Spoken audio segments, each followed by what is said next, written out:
Come, take a moment with me and reminisce. It's a new world record single. The greatest jump the 3x3 single has ever seen. At first, it was rumoured to be a last layer skip, but we got access to the reconstruction and it turns out it was just a PLL skip. It started a multi-year record drought where nobody could beat it. It was so fast and so lucky, people thought it might never be beaten. Go on then, tell me, what solve am I talking about? What solve am I describing to you? Biggest jump in 3x3 single history. What is it? Some of you might have said it was Dan Knight's 16.7 beating the Mintide 22.9 and, right smartass, not that one, try again. I'm sure most of you are imagining Yu Shengdu's 3.47. It beat Felix 4.22, it smashed past the sub 4 barrier and even the sub 3.5 barrier. It was 17.7% faster than the previous world record. But you'd be wrong. Over a decade before Yu Sheng's Miracle Solve, we had an even larger upset. It was a similar community response in 2008 to a solve that stopped the flow of world record singles and was 18.8% faster than the previous world record. It even spawned a motto for the solver in question, and now Eric Akijdik and his 7.08 second single are forever synonymous with the phrase, "Getting lucky is not a crime." So let's take a look at the solve.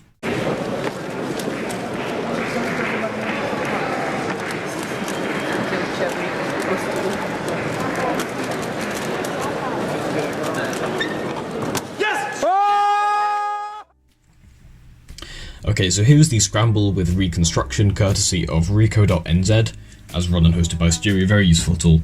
As we can see, the yellow cross is very trivial. There's two already built edges, there's one that's one move away, another that's one move away, there's a fully built pair.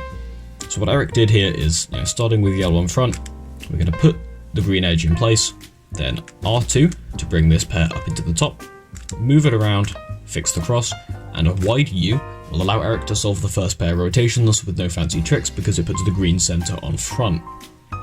So we're going to solve this first pair, and it's very difficult to see other pairs. I mean, this pair has one piece in the back, this pair has both pieces in the back, so this one is really the only thing that can be recognized very quickly.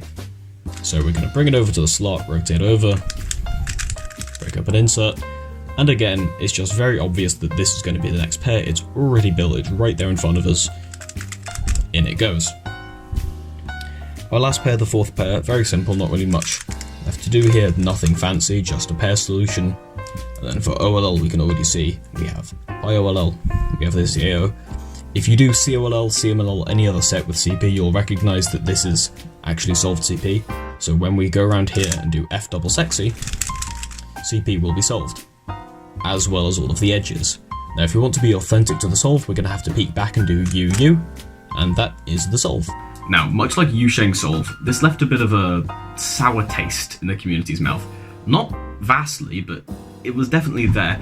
Luck wasn't considered to be the most desirable thing back in the day. It's not like you were frowned upon if you got a lot of skips, but people would track their lucky and non-lucky PBs separately and ask people what their non-lucky PB was. People placed a lot more importance on a full step solve than a solve with skips, which is something that I don't think is anywhere near as prevalent nowadays.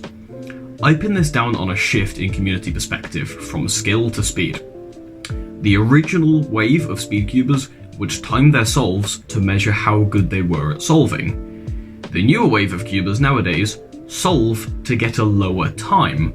It's very similar and the goals and methods will largely be the same, but you will see small differences like this. Whereas newer solvers would happily welcome skips because it lets them lower the time. Older solvers, well, I mean, you got a lower time, but it's not resemblant of your skill as much. I think another place where you can really see the shift in perspective is that back in the day, using different substeps, things like CLS or winter variation to force a skip, could have been considered a whole new method, whereas nowadays it is exclusively regarded as using a trick to help you force a skip. I think this shift in perspective might have even been helped by Eric Akijdik's signature phrase, "Getting lucky is not a crime."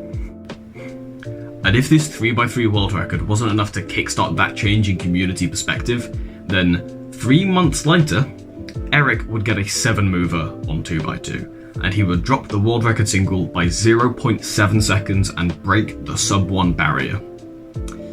Getting lucky still wasn't a crime, and Eric was never arrested for this.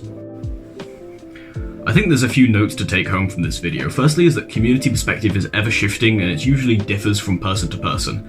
Some people might cube to get the lowest time, some people might cube to improve their skill, which thereby lowers their time, but they're not as bothered about that.